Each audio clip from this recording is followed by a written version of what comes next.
और जो मन के से होते हैं अपने, जिनको हम बड़ा रिस्पेक्ट करते हैं, हमारे मन के मुताबिक, बेटी हुई, बहन हुई, और थोड़े बहुत जो भी आपके क्लोज हों, उनको देखो, उनको तो बिना किसी को बताए एकदम से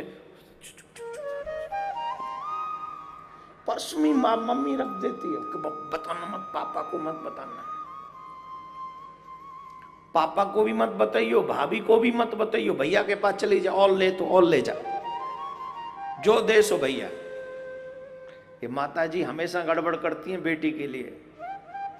जितनी भी मम्मियां बैठी हैं, इनका मन हमेशा बहू में कम, बेटी में ज्यादा रहता है। ये मैं बड़ा क्लियरली कह रहा हूं, आज तक कहा नहीं पर अब कह रहा हूं। होता है कि नहीं? बहू में हमेशा दिखेगा कुछ न कुछ अवगुण, जबकि 24 घंटे करना बहू को ही है, बेचारी को। ये बहुएं ताली बजा रही हैं, मुझे पता है, जितनी भी बहुएं ये सब ताली बजाएंगी, क्यों? मैं इनके दिल की बात बता रहा हूं। बजाओ बजाओ बेटा, बजाओ, कोई नहीं। जब भी सासू माँ के पास बैठ जाओ, बहू में कमी दिखाती रहेंगी, और बेटी की ऐसी थी हमारी तो मुन्नी, हमारी मुन्नी कभी भी बिना नहाए ना चाय नहीं पीती थी। अरे वो तुम्हारी मुन्नी थी, ये तुम्हारी चुन्नी है। ये कैसे? मुन्नी चुन्नी जैसी नहीं हो सकती और चुन्नी मुन्नी जैसी नहीं हो सकती, दोनों अंतर है ना भाई। वो बहू है, ये बेटी है। लेकिन माँओं का क्या करें, माँ होती ऐसी है। माँ का हृदय अपने बेटे से भी ज़्यादा बेटी में रहता है, विशेषकर जो ब्याह जाए बेटी, जिसकी शादी हो जाए, हमेशा वो दिल का टुकड़ा है। लेकिन मैं सासू माँओं से एक ही बात कहूँगा, अगर तुम्हारा टुकड़ा कहीं गया है तो किसी का टुकड़ा तुम्हारे यहां भी आया है। ये कभी मत भूलो कि तुमने अगर अपने दिल का टुकड़ा किसी को दिया है तो तुम्हें भी किसी ने अपने दिल का टुकड़ा दिया है। इसलिए जितना प्यार अपनी बेटी से करती हो, उतना प्यार बहू से जरूर करो।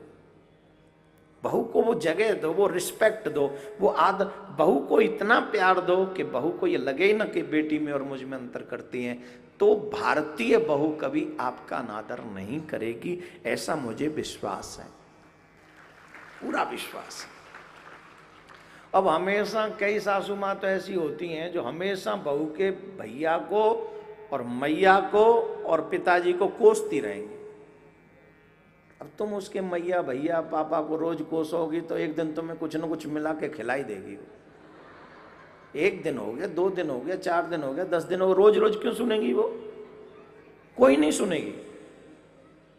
और आपकी सासू आपको सुनाती थी, उसका बदला बहू से क्यों ले रही हो? वो जमाना अलग था, ये जमाना अलग है। उस समय तो सासू माँ खड़ी हो जाती थी 3 बजे, अभी तक सो रही है। आज बहू को 6 बजे भी सो रही हो, 7 बजे भी सो रही हो, सासू माँ कह सकती हैं? बोलो, कहेंगी? आजकल की सासू माँ भी कम मॉडर्न है क्या? वो खुद ही सो रही हैं 8 बजे तक। तो राधे राधे बोलना पड़ेगा। तो खैर मैं घर में फंस गया, ये तो गृहस्थ की बातें हैं। लेकिन इतना ही कहूँगा कि अगर तुमने अपने कलेजे का टुकड़ा किसी को दिया है तो किसी ने अपना कलेजे का टुकड़ा आपको दिया है, उसका आदर करो, उसकी सत्कार करो, ये जरूरी है। बहुओं से एक निवेदन करूंगा, सासू माँ की डांट आपके लिए वेद वाक्य है। जो अभी बताया ना मैंने, माँ बाप पिताजी कितनी कठिन बॉलिंग करते हैं, किस लिए? इसलिए नहीं कि बच्चे को चोट लग जाए, इसलिए जिससे वो परपक्ष हो जाए, परफेक्ट हो जाए। अगर सासू माँ कभी डांटे भी, फटकारे भी, इसका मतलब ये नहीं कि वो तुमसे प्यार नहीं करते। इसका मतलब यह है कि वो तुम्हें दुनियादारी सिखाना चाहती हैं, कि वो तुम्हें घर कैसे चलाना है।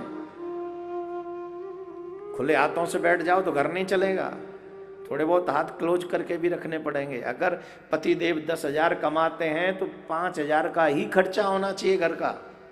ये मैं एग्जाम्पल दे रहा हूँ। 5,000 में घर नहीं चलेगा आजकल, ये मुझे भी पता है।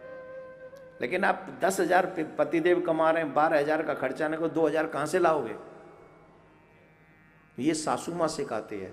अरे नमक कम डाला करो, अरे मिर्च कम डाला करो, अरे ये तेल क्यों भर दिया सारा, घी क्यों भर दिया सारा। कौन सिखाती है? सासू माँ। मम्मी नहीं सिखाएगी, ये सासू माँ का अधिकार की बात है। इसलिए भागवत रिश्तों को भी निभाना सिखाती है।